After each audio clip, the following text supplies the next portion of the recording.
శ్రీ రామకృష్ణ ప్రభ ఛానల్ను చూడండి, మాసపత్రికను చదవండి. శ్రీమాత్రే నమః. శ్రీ గురుభ్యో నమః. ఈరోజు కథ అంధ పరంపర. అదేంటి అంధ పరంపర అంటే? అంధ అంటే గుడ్డితనం. గుడ్డితనం అనేది ఒక మనిషికి సంబంధించింది. అది పరంపర ఎలా అవుతుంది? 10 మంది ఉంటే 10 మందిలో ఒక మనిషి గుడ్డివాడు అవుతాడేమో, మిగతా 9 మందికి కళ్ళున్నాయి కదా, అలా అనుకోకండి. ఇది అంధ పరంపర అంటే కళ్ళు ఉన్న గుడ్డివాళ్ళం, తెలివి ఉన్న అజ్ఞానులం మనం.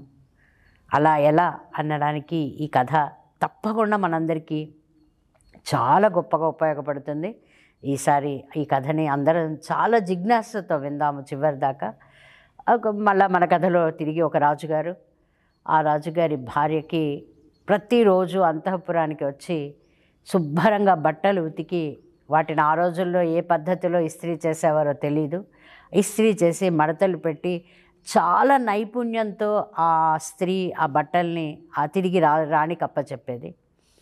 ఆ రాణి ఆ చాకలి ఆవిడతో ఎంత మైత్రి ఏర్పడుతుందంటే, ఎందుకు ఏర్పడుతుందంటే ఆ చాకలి స్త్రీ చేసే ప్రతి పని కూడా ఒక 100% పర్ఫెక్ట్గా చేసేది. దాంతో రాణికి చాలా నచ్చుతుంది. కొద్ది కాలం అయ్యాక వారిద్దరూ చాలా అపరిమితమైన స్నేహితుల్లాగా అయిపోతారు. ఒకరిని విడిచి ఒకరు ఉండలేని పరిస్థితి ఏర్పడుతుంది. రాణిగారు తన యొక్క అర్హతని కూడా మర్చిపోయి ఆమెతో చాలా మైత్రిగా ఉండడం మొదలు పెడుతుంది. ఇక్కడ కూడా మనం ఒక పాయింట్ లాస్ట్కి అర్థం చేసుకోవాలి. ఇక్కడే ఆపుదాము.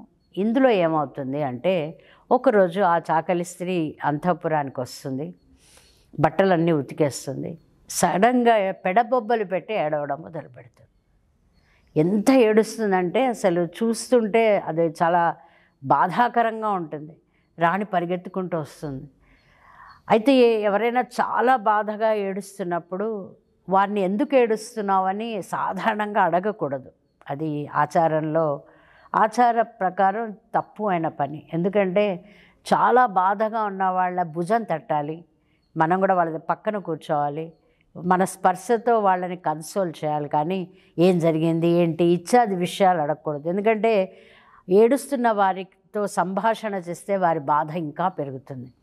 రాణి కూడా అలాగే అనుకొని ఈవిడ పక్కన కూర్చొని, ఆమె ఎంత ఏడుస్తోందంటే రాణి అనుకుంటుంది, ఎవరైనా పోయారా, ఏదైనా తీవ్ర వ్యాధి ఎవరికైనా వచ్చిందా, లేదా ఏదైనా నష్టం వచ్చిందా, ఎలా అడగాలి, ఇంత నాకు చాలా దగ్గర ఆత్మబంధువు ఈవిడ ఇలా ఏడుస్తోంది అని ఆ ఏడుపు చూసి ఈమెకు కూడా ఏడుస్తూ ఉంటుంది. రాజుగారికి వినిపిస్తుంది రాణి ఏడుస్తోంది, కానీ ఆవిడని వెళ్ళి అడగకూడదు ఎందుకు ఏడుస్తున్నావు అని. ఆవిడని చూసి రాజుగారు కూడా ఏడుస్తూ ఉంటారు. రాజుని చూసి మంత్రి ఏడుస్తాడు, మంత్రిని చూసి ఆ రాజభటులందరూ ఏడుస్తూ ఉంటారు. వీళ్ళందరూ ఏడుస్తూ ఉండడంతో ఊళ్ళో వాళ్ళందరూ కూడా ఏడుస్తూ ఉంటారు. మొత్తం రాజ్యం అంతా ఏడుపు పెడబొబ్బలతో నిండిపోతుంది. అదే సమయానికి ఆ రాజ్యానికి ఒక గొప్ప జ్ఞాని వస్తాడు. అడుగు పెట్టగానే ఆయనకి అంతా ఏడుపు. ఒక్క క్షణం ఆలోచించండి, అది ఎంత భయంకరమైన సిచ్యుయేషన్. ఆయనకి చాలా గమ్మత్తుగా అనిపిస్తుంది. ఎందుకు వీళ్ళందరూ ఏడుస్తున్నారు అని ఒక ఇంటికి వెళ్ళి అడుగుతాడు. ఎందుకు ఏడుస్తున్నారు, కారణం ఏంటి? ఎక్కడో ఒక చోట ఎవరో ఒకళ్ళం కారణం అడగాలి కదా. ఈయన అడుగుతాడు. అడిగితే వాళ్ళు అంటారు, మాకు తెలియదు మేము ఎందుకు ఏడుస్తున్నాము, పక్క వాళ్ళు ఏడుస్తున్నారు, నేను ఏడుస్తున్నాను. పక్క వాళ్ళ ఇంటికి వెళ్తాడు, అమ్మ ఎందుకు మీరు అందరు ఇలా ఏడుస్తున్నారు, మాకు తెలియదండి వెనక వాళ్ళు ఏడుస్తున్నారు అందుకని మేము. అలా అడిగి తిరిగి ఆయన ఫైనల్గా ఎక్కడి నుంచి జవాబు రాకపోయేసరికి మంత్రి గారి దగ్గరికి వెళ్తారు. ఈయనైతే కరెక్ట్ సోర్స్ అని మంత్రిని అడుగుతారు. ఎందుకయ్యా మంత్రి నువ్వు ఎందుకు అలా ఏడుస్తున్నావు అంటే, నాకు కారణం తెలియదండి, రాజుగారు ఏడుస్తున్నారు, ఆయన ఏడుస్తుంటే తట్టుకోలేక నేను ఏడుస్తున్నాను. రాజుగారి దగ్గరికి వెళ్ళి కొంచెం ధైర్యం చేసి, ఈయన జ్ఞాని కదండి, వీళ్ళకి ఎలాంటి అడ్డు ఉండదు. రాజుగారి దగ్గరికి వెళ్తే, రాజా ఎందుకు ఏడుస్తున్నారు, మీతో పాటు మొత్తం మంత్రి మొత్తం రాజ్యం అంతా ఏడుస్తోంది అంటే, రాజు అంటారు నాకు తెలియదయ్యా, నా భార్య ఇందాక నుంచి ఏడుస్తోంది అందుకని నేను ఏడుస్తున్నాను అంటే, సరే మీ భార్యను పిలవండి అంటే, అగో అక్కడ కూర్చుంది ఏడుస్తోంది వెళ్ళండి అని. ఆయన వెళ్తారు.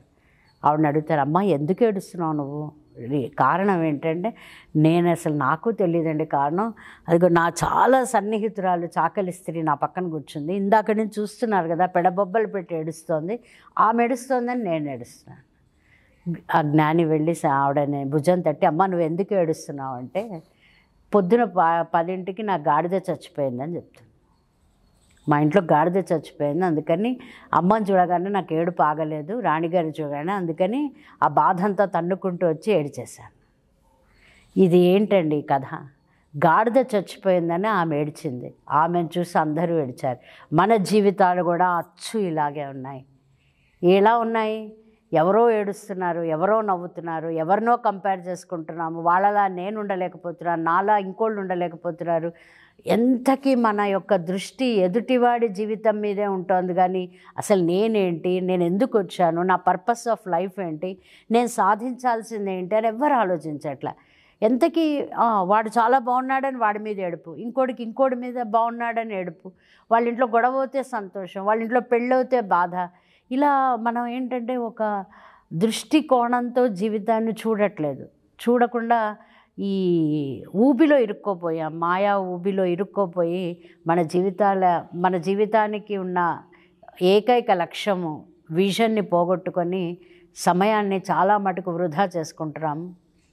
ఈ కథ తర్వాత మనం ఆలోచించాల్సింది ఒక్కటి ఏంటంటే, ఇది అంధ పరంపర, అజ్ఞాన పరంపర, మూర్ఖ పరంపర.